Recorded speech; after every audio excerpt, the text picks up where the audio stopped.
দেশের সংবাদে সবাইকে স্বাগত জানাচ্ছি। আমি নাবিলা ফেরদৌস। অন্যান্য অঞ্চলের খবরের সঙ্গে আজ থাকছে চট্টগ্রাম বিভাগের সংবাদ কর্ণফুলীর তীরে। শুরুতেই গার্ডিয়ান লাইফ ইন্স্যুরেন্স সংবাদ শিরোনাম। আরও বৃষ্টির পূর্বাভাস। ফেনীর 14 স্থানে বাঁধ ভেঙে 30 গ্রাম প্লাবিত, পানিবন্দী অনেকে, জলাবদ্ধতায় ভোগান্তি। টানা বৃষ্টিতে কক্সবাজার এবং 3 পার্বত্য জেলায় পাহাড় ধসের ঝুঁকিতে কয়েক লাখ মানুষ, মানা হচ্ছে না সরে যাওয়ার নির্দেশনা। এবং চুয়াডাঙ্গায় এনসিপির জুলাই পদযাত্রা ও পথসভা, বৈষম্যহীন বাংলাদেশ করতে সবাইকে ঐক্যবদ্ধ থেকে কাজ করার আহ্বান। শুনছিলেন শিরোনাম, এবার বিস্তারিত। লঘুচাপের প্রভাবে দেশের বিভিন্ন স্থানে ভারী বৃষ্টিপাত হতে পারে বলে জানিয়েছে আবহাওয়া অধিদপ্তর। সকালে আবহাওয়া অফিস জানায়, দক্ষিণ পশ্চিম মৌসুমী বায়ুর সক্রিয়তার কারণে পরবর্তী 24 ঘন্টায় ঢাকা, চট্টগ্রাম, খুলনা ও বরিশাল বিভাগের কিছু জায়গায় ভারী থেকে অতি ভারী বৃষ্টিপাত হতে পারে। এর প্রভাবে চট্টগ্রাম বিভাগের পাহাড়ি এলাকায় ভূমিধসের আশঙ্কা রয়েছে। এছাড়া ভারী বৃষ্টির ফলে ঢাকা, চট্টগ্রাম ও খুলনা মহানগরীর কিছু এলাকায় অস্থায়ী জলাবদ্ধতার সৃষ্টি হতে পারে। টানা কয়েকদিনের ভারী বৃষ্টিপাতে ফেনীর মুহুরী, কহুয়া ও সিলোনিয়া নদীর 14টি স্থানে বাঁধ ভেঙেছে। অবর্ণনীয় দুর্ভোগে ফুলগাজী ও পরশুরাম উপজেলার মানুষ। 2 উপজেলায় খোলা হয়েছে 131টি আশ্রয় কেন্দ্র। বিপর্যস্ত নোয়াখালী, বাগেরহাট, চট্টগ্রাম, বান্দরবান, খাগড়াছড়ি সহ দেশের বিভিন্ন স্থানের জনজীবন। Desk report. টানা বর্ষণ আর পাহাড়ি ঢলে মুহুরী, কহুয়া ও সিলোনিয়া নদীর 15টি স্থানে বাঁধ ভেঙে ফেনীর ফুলগাজী ও পরশুরামের অন্তত 30টি গ্রাম প্লাবিত হয়েছে। পানিবন্দী কয়েক হাজার মানুষ। মুহুরী নদীর পানি বিপদসীমার 131 সেন্টিমিটার উপর দিয়ে প্রবাহিত হচ্ছে। আমরা বহুত কষ্ট পাই, বারবার ভাঙতেছে, কোনো সংস্কার না, পাথর ভাঙতে সব চলে গেছে। আমার খালো তো বাড়ি ঘর গেছে, ছোট তার ঘর গেছে, আমাদের ঘর তো গেছে, আমার বড় বাড়ির ঘর তো চলে যেতেছে, আমাদের বাড়ি অর্ধেক চলে গেছে। এখানে অবৈধভাবে বালু উত্তোলনের কারণে বাঁধ এবং কি বেড়িবাঁধ দেওয়ার কারণে সব কিছু মানুষের ঘর বাড়ি, কাঁচা বাড়ি, বিল্ডিং সব ভেঙে চুরমার হয়ে গেছে। ঘরবাড়ি পানিতে তলিয়ে যাওয়ায় অনেকেই আশ্রয় কেন্দ্রে আশ্রয় নিয়েছেন। জেলা প্রশাসন জানায়, ফুলগাজী ও পরশুরামে 131টি আশ্রয় কেন্দ্র খোলা হয়েছে। এদিকে নোয়াখালীতে টানা 3 দিনের বৃষ্টিতে হাতিয়া ছাড়া জেলার 8 উপজেলা ও পৌর এলাকায় জলাবদ্ধতা দেখা দিয়েছে। ভেসে গেছে মাছের ঘের, আমনের বীজতলা ও সবজি ক্ষেত। বিভিন্ন সড়ক পানিতে তলিয়ে গেছে, বন্ধ ঘোষণা করা হয়েছে শিক্ষা প্রতিষ্ঠান। আমাদের রাস্তাঘাট পানিতে ডুবে গেছে, কোনো যানবাহন চলতেছে না, অটো চলতেছে না, আমরা হাঁটতে পারতেছি না, গাড়ি নিয়ে যাইতে পারতেছি না, আমাদের অনেক কষ্ট। রাস্তাঘাট সব বৃষ্টিতে ডুবে গেছে, আমরা চাকরিজীবী যারা তারা যাতায়াতের জন্য বিঘ্ন করছে।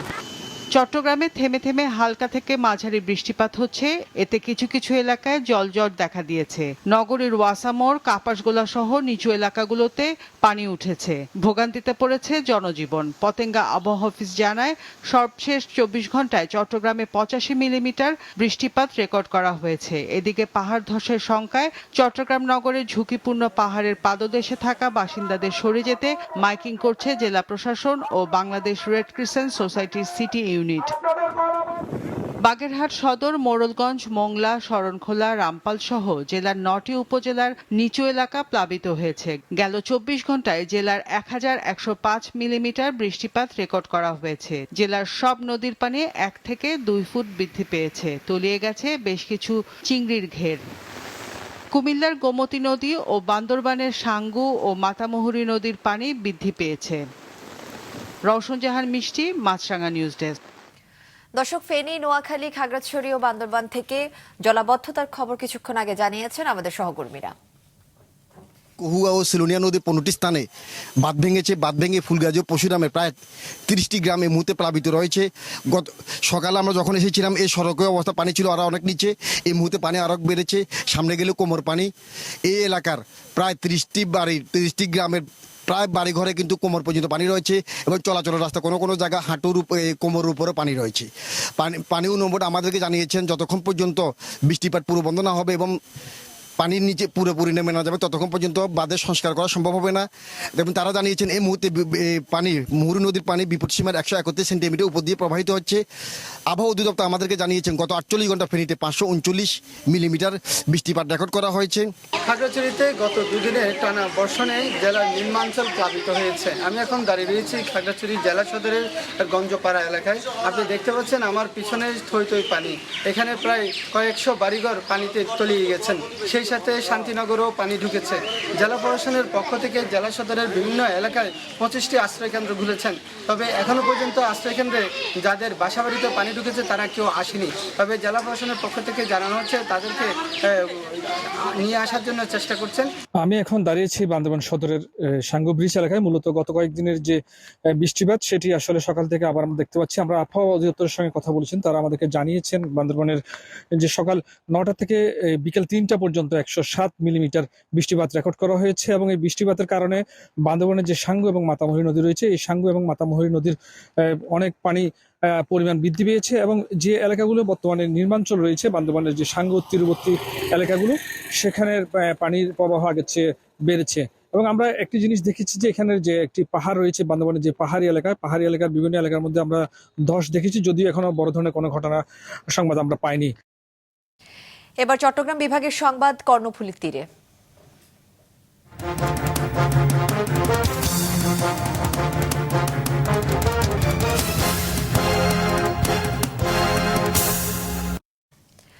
টানা বৃষ্টিতে কক্সবাজার ও চট্টগ্রামের বিভিন্ন পার্বত্য জেলায় পাহাড় ধসের ঝুঁকিতে রয়েছে কয়েক লাখ মানুষ। নিরাপদে সরে যেতে জেলা প্রশাসনের পক্ষ থেকে মাইকিং করা হলেও মানা হচ্ছে না নির্দেশনা। কক্সবাজার, রাঙ্গামাটি ও খাগড়াছড়ি রিপোর্টারের পাঠানো তথ্য ও ছবিতে ডেস্ক রিপোর্ট। এক যুগ আগেও শুধু সবুজে আচ্ছাদিত ছিল এই রাঙামাটির পাহাড়গুলো, কিন্তু সময়ের পরিক্রমায় পাহাড়গুলোর উপর গড়ে উঠেছে শত শত বাড়িঘর স্থাপনা। 2017 সালে রাঙামাটিতে ভয়াবহ পাহাড় ধসের ঘটনায় প্রাণহানি হয় 120 জনের, কিন্তু এ ঘটনার 8 বছর পরও টনক নড়েনি পাহাড়ে ঝুঁকিপূর্ণভাবে বসবাসরতদের। বরং যেসব পাহাড়ে দুর্ঘটনা হয়েছে সেগুলোতেই ফের নতুন করে আরও বসতি গড়েছেন স্থানীয়রা। তারপরও আমরা এর মধ্যে দিয়ে রয়েছি বাবা। বেশ দামে তো 5 লাখ 10 লাখ টাকা দিয়ে তো আমরা জায়গা কিনতে পারতেছি না, সেজন্য আমরা কম দামে এখানে 2 লাখ 3 লাখ টাকা দিয়ে জায়গা নিতে পারছি, যে সেজন্য এখানে থাকতে পারতেছি। একটু বৃষ্টি হলে সবাই কাজটা কিন্তু যাওয়ার জন্য বলা হয়, এভাবে তো আসলে দিনের পর দিন চলতে পারে না। যদি স্থায়ীভাবে কোনো পদক্ষেপ নেওয়া না হয় তাহলে 2017 সালের চেয়েও বড় ঘটনা এখানে আবার ঘটতে পারে বলে ব্যক্তিগতভাবে আমার বিশ্বাস। কক্সবাজার শহরের light house, BGP camp, Ghonarpara, Baidyakhona, Pahartali এবং পাশের ঝিলংজা ইউনিয়নের 1 নম্বর ওয়ার্ড সহ বিভিন্ন এলাকায় পাহাড়ের ঝুঁকিপূর্ণভাবে বসবাস করছে অর্ধলক্ষাধিক পরিবার। প্রতি বছরের মতো এবারও বর্ষা মৌসুমে তাদের নিরাপদ স্থানে সরে যেতে প্রশাসনের তোড়জোড় শুরু হলেও নির্দেশনা মানতে চাচ্ছেন না কেউ। পুলিশ প্রশাসন নিয়ে আসে, আইসাহিরা কয়েকবার নিচ্ছে, 2-3 বার নিচ্ছে, নেওয়ার পরে গেছি, এখন এবারে ডাকছি, এবার আর কিছু যায়নি। গলি রোডে মাইক দিয়ে সরে যাওয়ার জন্য, নিরাপদ আশ্রয়ে যাওয়ার জন্য। এখান থেকে যদি আমাদের তুলে দেওয়া হয় তো আমরা আসলে যাবো কোথায়? আমরা তো আমাদের যাওয়ার মতো কোনো জায়গা নাই। এদিকে প্রতিনিয়ত পাহাড় দখল করে বিক্রি করে চলেছে একটি চক্র, অথচ এর বিরুদ্ধে প্রশাসনের নেই কোনো উদ্যোগ। অভিযোগ এলাকাবাসীর। এই মানুষগুলোই পাহাড় কাটছে, এই মানুষগুলোকে কিছু মানুষ আবার বিভিন্ন সুযোগ সুবিধা দিচ্ছে এবং আইনের পরিপূর্ণ ব্যবস্থাপনা না থাকায়, বনের জমি সুরক্ষিত না থাকায়, জেলা প্রশাসনের খাস জমির ব্যবস্থাপনার সঠিক না থাকায় আজকে এই যে প্রায় 2 লক্ষ মানুষ পাহাড়ে ঝুঁকিপূর্ণভাবে বসবাস করছে। পাহাড়ে ঝুঁকিপূর্ণভাবে বসবাসরতদের স্থায়ী পুনর্বাসনের পাশাপাশি নানা পরিকল্পনার কথা জানান জেলা প্রশাসক। খাগড়াছড়িতে পাহাড় ধসের বিষয়ে সতর্ক করা হচ্ছে। যারা পাহাড় ধসের আশঙ্কায় আছেন সেই সব এলাকা থেকে মানুষদেরকে সরিয়ে আনার জন্য মাইকিং এবং আমাদের যে ভলান্টিয়ারিং সহ যে তৎপরতা এগুলো চলমান আছে। তাদেরকে স্থানান্তর করা একটা চলমান প্রক্রিয়া, কিছু কিছু ক্ষেত্রে আমরা করছি। তবে এক্ষেত্রে আপনারা জানেন যে সবচেয়ে বড় সমাধান হচ্ছে তাদেরকে সচেতন করা। সর্বতভাবে মানুষকে প্রতিনিয়ত সতর্ক করছি এবং তাদেরকে আশ্রয় কেন্দ্রে আসার জন্য আহ্বান জানাচ্ছি। আমাদের আশ্রয় কেন্দ্রগুলো খোলা রয়েছে এবং সেখানে তারা আসা মাত্র আমরা খাবার পরিবেশন করব। আমাদের সর্বাত্মক প্রস্তুতি রয়েছে। কক্সবাজার সহ চট্টগ্রামের বিভিন্ন পার্বত্য জেলায় ৩০০-র উপর এলাকার বাড়িঘর স্থাপনা পাহাড় ধসের ঝুঁকিতে রয়েছে। নাদিয়া আফরিন, মাছরাঙা নিউজ ডেস্ক। কক্সবাজার সমুদ্র সৈকতের হিমছড়ি পয়েন্টে গোসল করতে নেমে ভেসে যাওয়া আরও একজনের মরদেহ পাওয়া গেছে। সকালে শহরের সমিতিপাড়া সৈকতে আসিফ আহমেদের মরদেহটি ভেসে এলে স্থানীয়রা লাইফ গার্ডের কর্মীদের জানান। পরে তাদের একটি দল মরদেহটি উদ্ধার করে। নিখোঁজদের বন্ধু ও স্বজনদের দেওয়া ছবি দেখে মৃতদেহের পরিচয় নিশ্চিত হওয়া গেছে বলে জানান সি সেফ লাইফ গার্ডের সুপারভাইজার মোহাম্মদ ওসমান গনি। নিখোঁজ ৩ জনের মধ্যে 2 জনের মরদেহ উদ্ধার হলেও এখনও নিখোঁজ রয়েছে অরিত্র হাসান। মৃতদেহটি কক্সবাজার জেলার সদর হাসপাতাল মর্গে নেওয়া হয়েছে বলে জানান তিনি। ভেসে যাওয়া 3 জনই চট্টগ্রাম বিশ্ববিদ্যালয়ের ডেভেলপমেন্ট স্টাডিজ বিভাগের শিক্ষার্থী।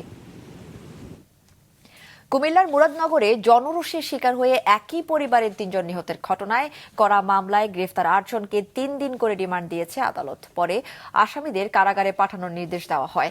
দুপুরে জেলা সিনিয়র জুডিশিয়াল আদালতে হাজির করা হয় গ্রেফতার 8 জনকে।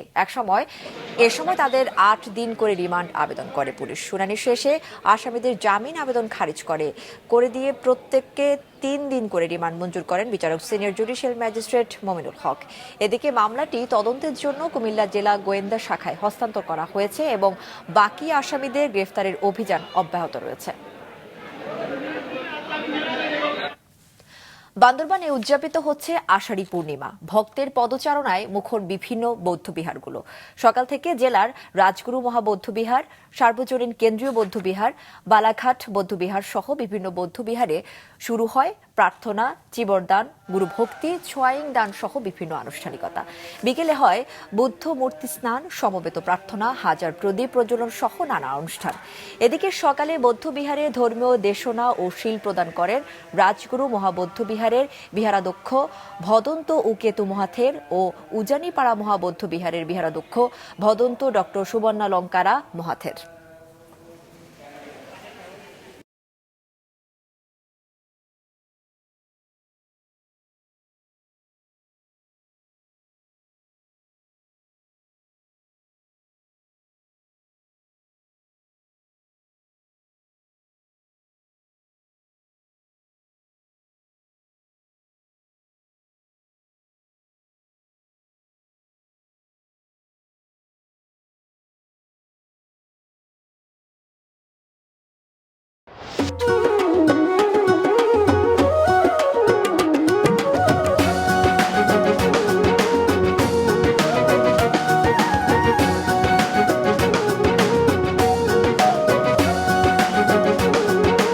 আবারও আমন্ত্রণ মাছরাঙা দেশের সংবাদে।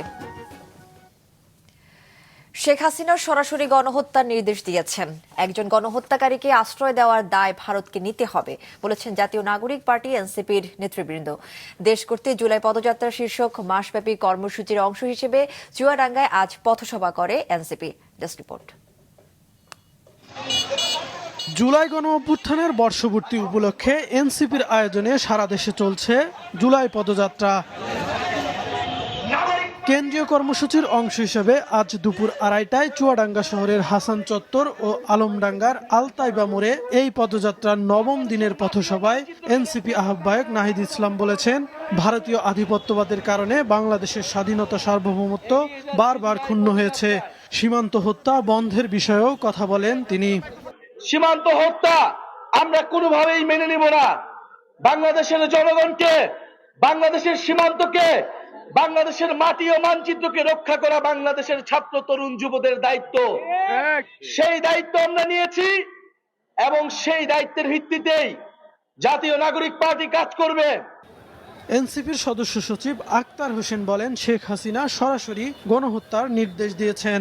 বলেন, একজন গণহত্যাকারীকে আশ্রয় দেওয়ার দায় ভারতকে নিতে হবে। যে শেখ হাসিনা বাংলাদেশের মানুষকে সরাসরি হত্যা করার নির্দেশ দিল, সেই শেখ হাসিনাকে বর্তমান ভারত সরকার আশ্রয় দিয়ে রেখেছে। আমরা ভারত সরকারের কাছে বলতে চাই, ইতিহাসের কাছে আপনাদেরকে দায়বদ্ধ থাকতে হবে। পথসভায় এনসিপির নেতারা গণ অভ্যুত্থানে শহীদদের রক্তের ঋণ শোধ করতে গোটা রাষ্ট্র কাঠামোকেই পুনর্গঠনের দাবি জানান। যতদিন জীবন বেঁচে আছে ততদিন তারা সেই আকাঙ্ক্ষাকে ধারণ করে তাদের জীবন এবং রক্ত দিয়েছে, সেই অপশক্তিগুলোর বিরুদ্ধে আমাদের ততদিন এই লড়াইটা চালিয়ে যেতে হবে। এর আগে দুপুর 12টায় আলমডাঙ্গা উপজেলার হাট বোয়ালিয়া বাজারে জেলার জুলাই পদযাত্রার আনুষ্ঠানিক সূচনা হয়। এরপর দুপুর 1:30টায় আলমডাঙ্গায় পথসভা হয়। দর্শনা ও জীবননগরে আরও 2টি পথসভার পর এনসিপির কেন্দ্রীয় নেতৃবৃন্দ ঝিনাইদহের উদ্দেশ্যে রওনা হবেন। কাউসার আহমেদ, মাছরাঙ্গা নিউজ ডেস্ক। দেশের বিভিন্ন জেলায় প্রতিদিনই বাড়ছে ডেঙ্গু রোগী। সবশেষ 24 ঘন্টায় বরগুনায় ডেঙ্গুতে 2 জনের মৃত্যু হয়েছে। বরগুনায় এ সময় নতুন করে আক্রান্ত হয়েছে 43 জন। এর মধ্যে জেনারেল হাসপাতালে ভর্তি হয়েছেন 33 জন। আজ 2 জন সহ জেলায় মোট মৃত্যু হয়েছে 32 জনের। আক্রান্ত হয়েছেন 3649 জন। চাঁপাইনবাবগঞ্জে নতুন করে 21 জনের ডেঙ্গু শনাক্ত হয়েছে। 2 জনকে উন্নত চিকিৎসার জন্য রাজশাহী মেডিকেল হাসপাতালে পাঠানো হয়েছে। Dengue red zone Comilla Daudkandi নতুন আক্রান্ত হয়েছেন 35 জন। এছাড়া মানিকগঞ্জে নতুন করে 6 এবং নোয়াখালী ও যশোরে 5 জন করে ডেঙ্গু রোগী শনাক্ত হয়েছে। বরগুনা থেকে কিছুক্ষণ আগে ডেঙ্গু পরিস্থিতির খবর জানিয়েছেন জেলা রিপোর্টার মুশফিক আরিফ। কিন্তু ডেঙ্গু আক্রান্ত হয়ে আরো 2 জনের মৃত্যু হয়েছে। বরগুনা শহরের চরকলোনি এলাকায় একজন শিক্ষিকার মৃত্যু হয়েছে এবং পাথরঘাটা উপজেলা শহরের এক যুবকের মৃত্যু হয়েছে। এই নিয়ে সরকারি হিসেবে 6 জনের কথা বলা হলেও বেসরকারি হিসেবে আরো 26 জন, অর্থাৎ এই জেলায় টোটাল মৃতের সংখ্যা দাঁড়িয়েছে 32 জনে। এই মুহূর্তে বরগুনা জেনারেল হাসপাতালে ভর্তি রয়েছে 128 জন ডেঙ্গু রোগী এবং গত 24 ঘন্টায় এই জেলায় আরো নতুন 43 জন রোগী শনাক্ত হয়েছে। এই জেলায় টোটাল রোগীর সংখ্যা দাঁড়িয়েছে 3649 জনে। এদিকে 4-5 দিন ধরে ভারী বর্ষণের কারণে ডেঙ্গু রোগীর সংখ্যা কিছুটা কমে আসলেও বিশেষজ্ঞরা বলছেন যে এই বৃষ্টি শেষ হয়ে গেলে কিন্তু ডেঙ্গুর প্রকোপ প্রচন্ড রকম বাড়তে পারে। ভোলার তজুমউদ্দিনে পরপর 2টি ধর্ষণের ঘটনার রেশ না কাটতেই ফের সদর উপজেলার রাজাপুর ইউনিয়নের শীত কেটে ঘরে ঢুকে গৃহবধূকে মারধর করে ধর্ষণ করে ভিডিও ধারণের অভিযোগ উঠেছে। দুপুরে ভোলার 250 শয্যা বিশিষ্ট জেনারেল হাসপাতালে ভর্তি করা হয়েছে ভুক্তভোগী ওই নারীকে। তার অভিযোগ, গতকাল মধ্যরাতে রাজাপুর ইউনিয়নে তার ঘরে শীত কেটে স্থানীয় মোহাম্মদ কামাল হোসেন ও তার এক সহযোগী প্রবেশ করে। এরপর তারা তাকে ধর্ষণ করে ভিডিও ধারণ করে। অভিযোগ তদন্ত করে দেখা হচ্ছে বলে জানিয়েছে পুলিশ। এদিকে ব্রাহ্মণবাড়িয়া আখাউড়ায় ধর্ষণের শিকার এক প্রতিবন্ধী কিশোরীর মৃত্যুর অভিযোগ উঠেছে। অন্যদিকে জেলার সরাইলের শাহবাজপুরে চাঞ্চল্যকর শিশু মাইমুনা আক্তার ময়না হত্যাকাণ্ডে জড়িতদের গ্রেফতার ও দৃষ্টান্তমূলক শাস্তির দাবিতে মানববন্ধন ও বিক্ষোভ মিছিল করেছেন এলাকাবাসী। এ ঘটনায় করা মামলার 2 আসামিকে আজ রিমান্ডে নেওয়া হয়েছে। বগুড়ার দুপচাঁচিয়াতে শ্বশুর ও পুত্রবধূকে গলায় ফাঁস দিয়ে হত্যার ঘটনা ঘটেছে। গত রাতের কোনো এক সময় উপজেলার জিয়ানগরের লক্ষ্মীমণ্ডল গ্রামে এই ঘটনা ঘটে। পুলিশ জানায়, গতরাতে পুত্রবধূ রিভা ও তার শ্বশুর আফতাব খাওয়া দাওয়া করে নিজ নিজ কক্ষে শুয়ে পড়েন। সকালে 5 বছর বয়সী শিশু মায়ের নিথর দেহ দেখতে পেয়ে স্বজনদের জানান। খবর পেয়ে দুপচাঁচিয়া থানা পুলিশ ঘটনাস্থলে গিয়ে শ্বশুরের দড়ি পেঁচানো এবং পুত্রবধূ ওড়না দিয়ে গলায় ফাঁস অবস্থায় মরদেহ উদ্ধার করে। এদিকে মুন্সিগঞ্জের ইঞ্জিনিয়ারিং স্কুল অ্যান্ড কলেজের পরিত্যক্ত একটি কক্ষ থেকে ইয়াসিন নামে এক যুবকের মরদেহ উদ্ধার করেছে পুলিশ। এছাড়া দিনাজপুরের হিলিতে দাফনের প্রায় 15 মাস পর হাবিবুর রহমান নামের এক ব্যক্তির লাশ ময়না তদন্তের জন্য কবর থেকে উত্তোলন করা হয়েছে।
আবারও আমন্ত্রণ মাছরাঙা দেশের সংবাদে।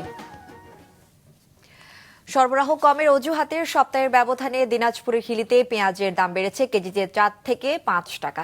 এক সপ্তাহ আগে প্রতি কেজি পেঁয়াজ 44 থেকে 45 টাকা দরে বিক্রি হলেও বর্তমানে তা বিক্রি হচ্ছে 48 থেকে 50 টাকা কেজি দরে। ব্যবসায়ীরা জানান, আমদানি বন্ধ থাকায় বেশ কিছুদিন ধরেই দেশীয় পেঁয়াজ দিয়ে চাহিদা মেটানো হচ্ছিল। বর্তমানে মৌসুম শেষের দিকে হওয়ায় দেশীয় পেঁয়াজের সরবরাহ আগের তুলনায় কিছুটা কমতে শুরু করেছে। এতে দাম কিছুটা বেড়েছে। পাইকারিতে প্রতি মণ পেঁয়াজের দাম বেড়েছে 200 টাকা পর্যন্ত। এদিকে যশোরে 2 দিনের ব্যবধানে প্রতি কেজি কাঁচামরিচ 40 টাকা থেকে বেড়ে 160 টাকায় বিক্রি হচ্ছে। বিএনপির ভারপ্রাপ্ত চেয়ারম্যান তারেক রহমানের 31 দফা বাস্তবায়নের লক্ষ্যে গাইবান্ধার সুন্দরগঞ্জে বিএনপির মোটরসাইকেল র্যালি ও আলোচনা সভা অনুষ্ঠিত হয়েছে। দুপুরে সুন্দরগঞ্জ উপজেলা বিএনপির কৃষক দলের আয়োজনে মোটরসাইকেল র্যালি বের করা হয়। র্যালি শেষে আলোচনা সভায় অংশ নেন নেতাকর্মীরা। এ সময় বক্তারা বলেন, দেশের চলমান সংকট উত্তরণে প্রয়োজনীয় সংস্কার শেষে দ্রুত নির্বাচন দিতে হবে। তারেক রহমানের 31 দফা কর্মসূচি বর্তমান সময়ের জন্য অত্যন্ত প্রাসঙ্গিক বলেও জানান তারা। জামালপুরে যমুনার ভাঙন প্রতিরোধে দ্রুত পদক্ষেপ গ্রহণের দাবি জানিয়েছেন ভুক্তভোগীরা। কোদালধোয়া ঘাটে মানববন্ধন কর্মসূচিতে এ দাবি জানান তারা।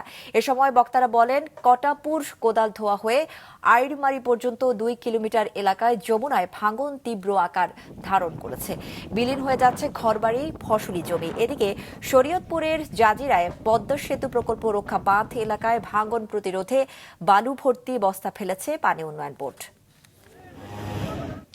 দিনাজপুরের বড়পুকুরিয়া কয়লা খনির ভূগর্ভে যন্ত্রাংশ অপসারণের সময় দুর্ঘটনায় মারা গেছেন এক চীনা শ্রমিক। খনির ব্যবস্থাপনা পরিচালক প্রকৌশলী সাইফুল ইসলাম সরকার জানান, গতকাল বিকেল 5টার দিকে খনির ভূগর্ভের 1305 নং ফেজের ট্রাক গেট থেকে হাইড্রোলিক সাপোর্টগুলো বের করার সময় চীনা শ্রমিক ওয়াং চাপা পড়েন। তাকে উদ্ধার করে রংপুর মেডিকেল কলেজ হাসপাতাল নেওয়া হলে মৃত ঘোষণা করা হয়।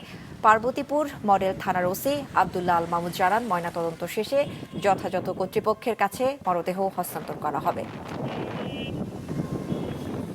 দিনাজপুরের বিরামপুরে গরু চুরি করে জবাই করে ফ্রিজে মাংস সংরক্ষণ ও বিক্রির দায়ে মেহিদুল ইসলাম ও রাজু আহমেদ নামের 2 ভাইকে আটক করেছে পুলিশ।